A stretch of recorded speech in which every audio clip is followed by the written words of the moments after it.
नमस्कार, मैं हूं संजय शर्मा। आप देख रहे हैं 4PM न्यूज़ नेटवर्क। आज बात करूंगा अडानी जी के एनडीटीवी को। जब एनडीटीवी अडानी ने खरीदा तो बहुत बड़ी बड़ी बातें की गई थी। ये कहा गया था कि इसको एक इंटरनेशनल ब्रांड बनाना है, इस चैनल को इस मुकाम तक ले जाना है कि पूरी दुनिया में लगे कि बीबीसी भी पीछे हो गया और एनडीटीवी आगे हो गया। सबकी निगाह लगी थी कि इस चैनल में ऐसा क्या होने जा रहा है। नई नई टीम लाई गई और फिर संजय पुगलिया को इसकी जिम्मेदारी दी गई।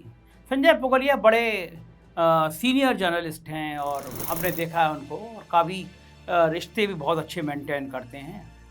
लेकिन फिर कुछ राजनीति हुई। आपको पता है ये बड़े बड़े कारपोरेट हाउस होते हैं, अंबानी हो गए, अडानी हो गए, इनके अंदर इंटरनल भी बहुत ज़्यादा राजनीति होती रहती है। जो कर्मचारी होते हैं वो देखते हैं कि भाई ऐसा कौन व्यक्ति है जिससे गौतम अडानी को फ़ोन करा दो, उसकी सिफारिश में काम हो जाएगा। तो उस नेता को, उस आदमी को पकड़ते हैं पत्रकार कि भैया किसी तरह गौतम अडानी से सिफारिश करा दो, हमारी कोई एडजस्टमेंट करा दो। मैं आपको बताऊंगा ये कहानी कैसे चलती है और एनडीटीवी में कैसे चली। तो खैर, संजय पुगलिया ने मेहनत करी लेकिन उतना परफॉर्म शायद नहीं हो पाया होगा। इस बीच में एक और नए आदमी प्रकट होते हैं, राहुल कमल। आज तक में थे, आपने देखा होगा। राहुल कमल को लोग याद करते हैं उनकी चमचागिरी के लिए। वो देश के बड़े बड़े नेताओं का मैनेजमेंट बहुत बढ़िया करते हैं। अमित शाह के इंटरव्यू, जिसमें अमित शाह कई बार उनको बेइज्जती करते रहते हैं, लेकिन वो सवाल करते रहते हैं और सवाल भी थोड़े चमचागिरी वाले स्टाइल करते हैं। उनकी पूरी बॉडी लैंग्वेज आपको याद होगी। और राहुल कमल आपको याद होंगे कि जब अंबानी जी के साहबजादे एक बड़ा सा अपना जू बना रहे थे, हाथी वाथी, शादी से पहले की, तो आप बताओ कौन चैनल का इतना सीनियर आदमी, संपादक के लेवल का आदमी जाके हाथी का खाना खा रहा होगा। लेकिन राहुल कमल का पूरे दुनिया में बहुत बड़े ट्रोल हुए। वो जाके अंबानी के बेटे की चमचागिरी करने के लिए उसके संग गाड़ी में घूम रहे थे। चलो ये तो ठीक है, कोई भी पत्रकार कर सकता है कि अंबानी देश के सबसे बड़े आदमी, उनके बेटे का इंटरव्यू कर सकता है, यहाँ तक तो मैं मान सकता हूँ। लेकिन ऐसा कौन करेगा कि वो बैठ के हाथी का खाना, उनके हाथी का खाना खा खा के दिखा रहे हो। मुझे तो बड़ा वो लगा कि कहीं ऐसा ना हो कि हाथी अगर पॉटी करे और ये कह रहे हो कि इसके अंबानी के हाथी के पॉटी में भी अलग किस्म की खुशबू है, कहीं यहाँ तक ना आ जाए मामला, या कुछ इस तरह का ज्ञान देने लगे कि भाई गौमूत्र होता है, आदमी अपना मूत्र पीता है, देखो हाथी का मूत्र भी कितना अच्छा होता है। लोग इस तरह की बात सोशल मीडिया पे करने लगे थे। और मुझे लगता है राहुल कमल की इस लेवल की बेइज्जती हुई थी कि शायद ही किसी पत्रकार, सुधीर चौधरी को अलग कर दो, तो शायद ही किसी पत्रकार की इतनी बेइज्जती हो जितनी राहुल कमल के वो हाथी वाले खाने को लेकर हुई। लोगों ने कहा कि शायद ये अंबानी के चैनल में नेटवर्क 18 में जाना चाह रहे हैं, इसीलिए हाथी का खाना खा रहे हैं। लोगों को अच्छा लगा कि ऐसा ना हो कि मामला आगे बढ़ जाए, अनंत अंबानी गुजरात के गधे भी ले आएँ और ये कहें कि देखो ये गधों को भी कितना अच्छा खाना खिलाते हैं। फिर खैर, जो अमित शाह की चमचागिरी थी या जिस भी आदमी की चमचागिरी थी, अचानक एक दिन खबर आती है कि राहुल कमल अब एनडीटीवी में एक हेड हो गए हैं और संजय पुगलिया को कॉरपोरेट में भेज दिया गया है। तो लोग हैरान हुए कि भैया कि अचानक ये फेरबदल कैसा हुआ। भड़ास में, देश की सबसे बड़ी मीडिया की वेबसाइट भड़ास है, उसने एक कहानी को लिखा है, मैं उस कहानी का भी जिक्र करूँगा। लेकिन जब राहुल कमल आए तो लगा कि अब ये नए सिरे से काम करेंगे। लेकिन राहुल कमल ने जो जोकर बने का काम किया, उससे एनडीटीवी की साख पे बहुत भारी असर हुआ। होता क्या है कि अगर जब आदमी एक चैनल का एक फेस होता है, उसके बाद में अगर वो चैनल से अलग होता है या निकाल दिया जाता है या कुछ छोड़ देता है, तो अक्सर अब बड़े बड़े लोग यूट्यूब शुरू कर रहे हैं, क्योंकि यूट्यूब की भी दुनिया एक अलग दुनिया है, ज़्यादा ब्रांडिंग है, ज़्यादा वो है। लेकिन कभी ऐसा नहीं होता कि किसी यूट्यूबर को कोई बड़ा चैनल लेकर आए और ये इजाज़त दे दे भाई तो अपना भी काम करते रहो, हमारे यहाँ शो कर दो। ये तब होता है जब चैनल पिटा हुआ होता है, जब चैनल की साख खत्म हो जाती है, तब होता है कि भैया यूट्यूबर से कहे हाथ जोड़ लें कि तुम अपना चैनल चलाते रहो, एक शो हमारे यहाँ भी कर दो। अच्छा, ये भी किया जाता कि भाई अगर शो इतना हिट हो रहा हो, शो के लाखों करोड़ों में व्यू आ रहे हो, तो मानी जाती है। लेकिन राहुल कमल ने सोचा कि उनके जितने चमचे टाइप के थे लोग, जो यूट्यूबर हो गए थे, उनको लाऊं। तो उन लोगों को ला के मैं कहूँ कि मैं एनडीटीवी की एक नई टीम बना रहा हूँ, बड़ी अच्छी बना रहा हूँ। और मुझे हैरानी की बात यह है कि गौतम अडानी जैसा स्मार्ट और तेज आदमी, जिसको नेटवर्किंग बड़ी अच्छी आती है, टीम भी अच्छी है, उसको कोई आदमी ये नहीं समझा पाया कि ये राहुल कमल जो बेवकूफ़ी कर रहे हैं, जो पागलपन कर रहे हैं, उससे पूरी चैनल की साख पर असर पड़ रहा है। अब आप सोचो, कोई इंसान यूट्यूब चला रहा हो और वो अचानक है कि एनडीटीवी में मेरा एक शो हो रहा है, लोग चौंकेंगे। फिर एनडीटीवी वाले कहें आप देख रहे हैं ये आदमी आ रहा है, इसका शो बड़ा हिट होगा। ऐसी सज्जन है शुभांकर मिश्रा। भाई साहब अपने पॉडकास्ट को किस किस लेवल तक ले जाते हैं आप सब देखते रहते हो। कुछ कुछ जगह वो सांप्रदायिक राजनीति की भी तड़का लगाने की कोशिश करते हैं और इस स्तर तक गिरते हैं कि अपने पॉडकास्ट में तेल बेचने का विज्ञापन भी पैसे लेके करते हैं। मतलब कोई पत्रकार बड़ा यूट्यूबर ऐसा होगा कि वो झंडूर टाइप के तेल को प्रचार कर रहा हो कि तेल बड़ा अच्छा है, ये परफ्यूम बड़ा अच्छा है, इस परफ्यूम को लगा लो, उस तेल को लगा लो। अब यही बचा कि जूते चप्पल के और कंडोम के विज्ञापन शुभांकर को करने रह गए हैं। पैसे दोगे तो वो उसके भी विज्ञापन करके और बताएंगे मैं पत्रकार हूँ। लोग कहते हैं कि पेड हो, आजकल रेट बड़ा अच्छा चल रहा है। जब से एनडीटीवी पहुंचे हैं तो जब बताते हैं कि देखो मैं एनडीटीवी, मेरा इतना बड़ा ब्रांड हूँ कि मैं एनडीटीवी में शो करता हूँ, तो जो पॉडकास्ट का रेट 10-15 लाख था शायद वो 20-25-30 लाख तक पहुँच गया। लोग ऐसी चर्चा करते हैं, पुष्ट नहीं हुए। फिल्मी एक्टर एक्ट्रेस का बड़ा शौक है तो वो उस तरह के शो करते रहते हैं। अच्छा है, कोई आदमी जैसा अपना धंधा चलाना चाहे। लेकिन साहब एनडीटीवी की क्या मत मारी गई है, मैं आपको आज बताने जा रहा हूँ। इस आदमी के शो पे कचहरी के नाम पे शो शुरू हुआ। मैंने कुछ दिनों के इनके वो शो निकलवाए। देखो चैनल तो टीवी तो आजकल लोग कितना देखते हैं आप भी जानते हो, लेकिन सोशल मीडिया पे टीवी वाले सब एक्टिव हो गए हैं, शिफ्ट हो गए हैं। तो यूट्यूब पे हर आदमी अपना शो डालता है।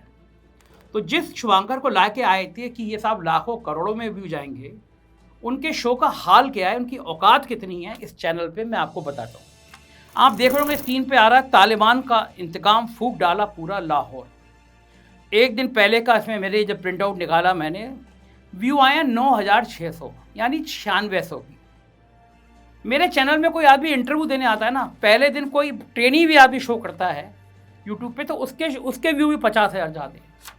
लेकिन अपने आप को बड़ा भारी ब्रांड कह रहे हैं। तालिबान का इंतजाम फूंक डाला पूरा लाहौर, व्यू आए 9600। तालिबान वर्सेज पाकिस्तान अगला शो है इनका कचहरी का। सोचो आप कचहरी लगा रहे हैं।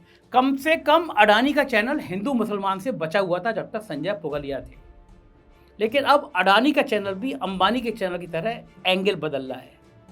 और मेरे ख्याल से ये गौतम अडानी की साख पे बहुत बड़ा धक्का पहुंचेगा, जिससे उनका चैनल भी हिंदू मुसलमान करने लगेगा, इस एंगल पे काम करने लगेगा।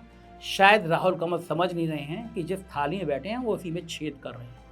तो इन कचहरी का अगला एंगल है शुभांकर का, तालिबान वर्सेज पाकिस्तान, युद्ध हुआ शुरू। साहब युद्ध भी हो गया।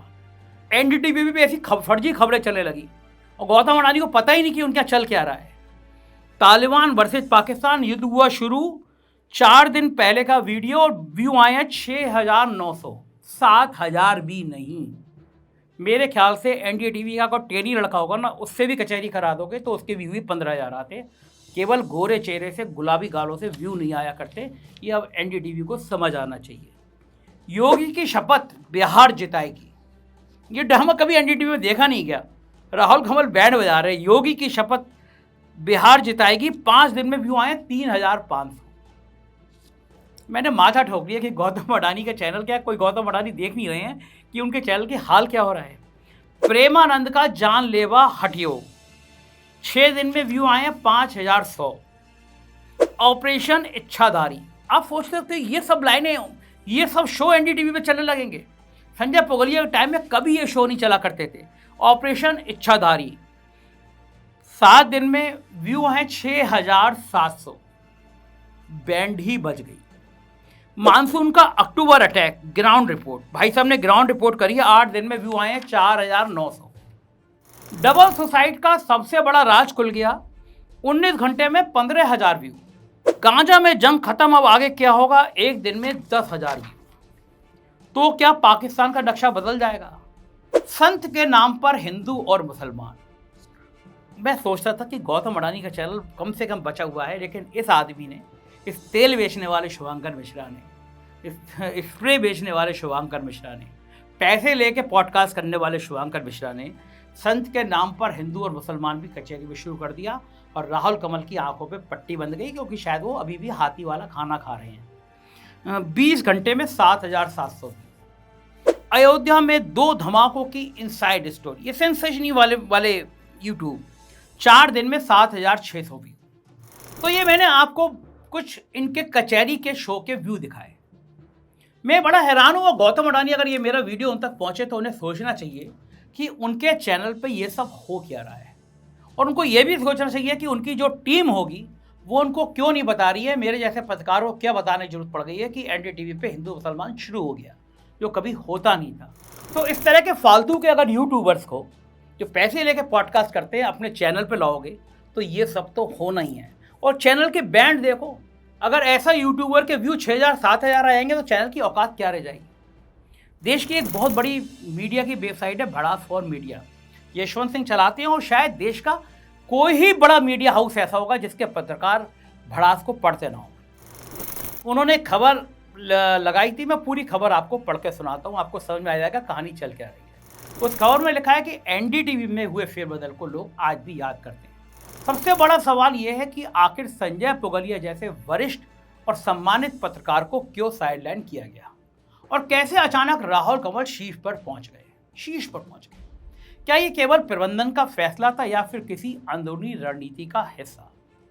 संजय पुगलिया की छवि एक साफ सुथरे और स्वतंत्र पत्रकार की रही है, जिन्होंने दशकों की मेहनत से अपनी साख बनाई। उनसे कोई गंभीर गलती नहीं हुई थी, फिर भी उन्हें किनारे कर दिया गया।